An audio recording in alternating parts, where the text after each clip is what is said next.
The city of Seoul sleeps, but Noryangjin Fish Market is alive before dawn.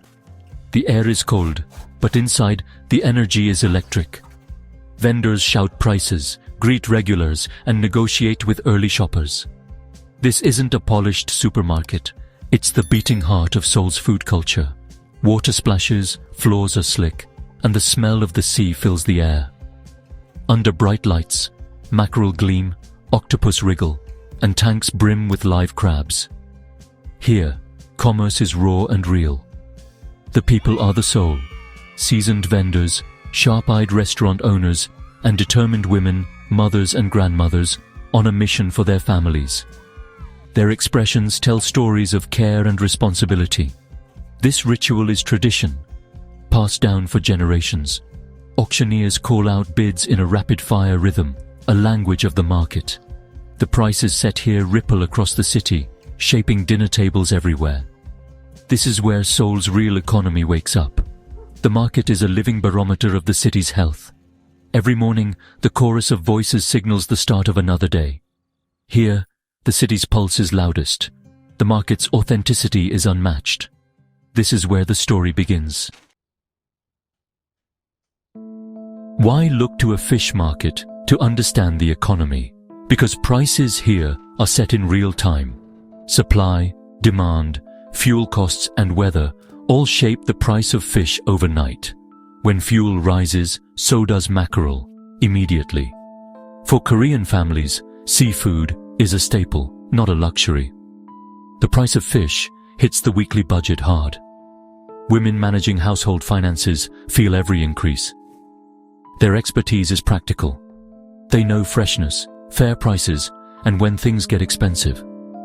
The market is a microcosm of the broader economy, reflecting global and local pressures. While economists study spreadsheets, women at Noryangjin study price tags. Their struggle to feed their families is the truest measure of inflation. The story of the economy is written in their shopping baskets. Their experience is the ground truth. The market's prices reveal what official reports can't. Here, the real story unfolds. Government inflation stats appear on the news, 2%, 3%. But these numbers include everything from TVs to rent, often missing the reality of daily life. A cheaper smartphone doesn't help a mother buying fish for dinner. Food inflation, jangbaguni mulga, is what families feel most. It's often higher than the official number. When squid doubles in price, the shopping basket shrinks. Official stats smooth out the spikes in essentials. Families can delay buying a car, but not food. Women managing budgets see the real numbers in their receipts. Their empty baskets tell the true story of inflation. The gap between stats and reality is wide and growing.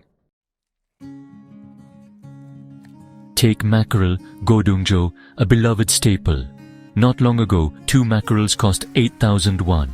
Now it's 12,000 and they're smaller. Vendors like Kim Young-hee, with decades of experience, feel squeezed by rising costs. Shoppers sigh. I can't justify it anymore. My husband's salary hasn't changed. Mackerel, once a weekly meal, is now a rare treat. Food inflation forces families to make tough choices. Everyday staples become luxuries. The same story repeats for squid and cutlass fish. Prices soar. Diets change. These aren't abstract numbers, they're real sacrifices. When mothers walk away from the fish stall, it's a powerful economic signal. The shrinking shopping basket says more than any report. The market's prices reshape family life. The stress is real, and the impact is immediate. Every purchase is a calculation. The market's reality is the true cost of living. The story is written in what families can no longer afford. This is inflation lived. To see where prices start, you have to witness the pre-dawn auction. Boxes of fish line the floor, auctioneers chant, and bids fly in secret signals. Wholesalers and stall owners bet on what they can sell, factoring in rising costs. Today, prices start high. Yellow croaker, up by over 100,000 won from last year. Bidders hesitate, knowing a wrong move means losses. The tension is a sign of a market under pressure. Rising costs, fuel, labor, ice are baked into every box. Stall owners must pass these costs to shoppers. The auction floor is the engine of the market, running hot. Here, inflation begins, before the sun rises. Every bid sets the tone for the day. The chain reaction starts here. The market's pulse is set before most of the city wakes. Korean ajumas are masters of adaptation. When prices rise, they fight back with strategy. Information is their weapon. They share tips, compare prices, and hunt for deals. Some shop early for freshness, others late for discounts. They switch to cheaper fish or buy smaller portions. A small piece of fish now flavors a whole pot of soup. Every purchase is a tactical move. This adaptation is quiet resistance against inflation. It demands more time, planning, and energy. Grocery shopping becomes a strategic exercise. Sacrifices are made. Mothers skip treats for themselves to feed their children. Their resilience is remarkable. The human cost of rising prices is real. These women protect their families, even as the pressure mounts. Their creativity keeps meals on the table. The market is their battlefield. Every day, they find new ways to stretch the budget.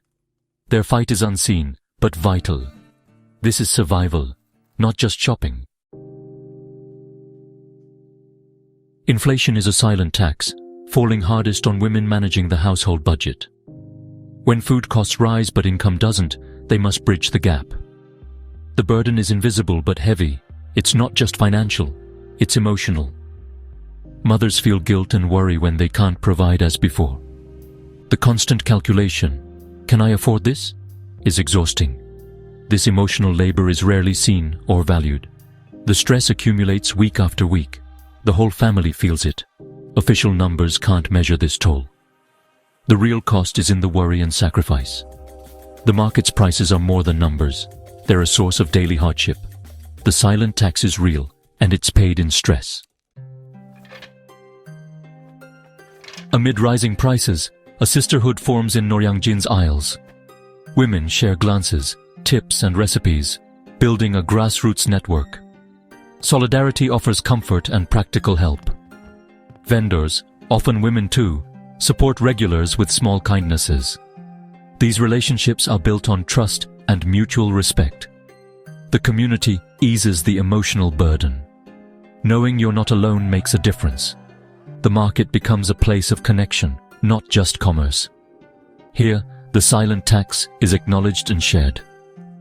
This sisterhood is a force of resilience. Together, they weather the storm. What truly measures an economy? Charts or lived experience? The shopping baskets at Noryangjin tell the real story.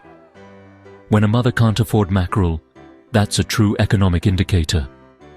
Her struggle is more telling than any statistic. Listen to the women who shop here. Their wisdom is real-time data.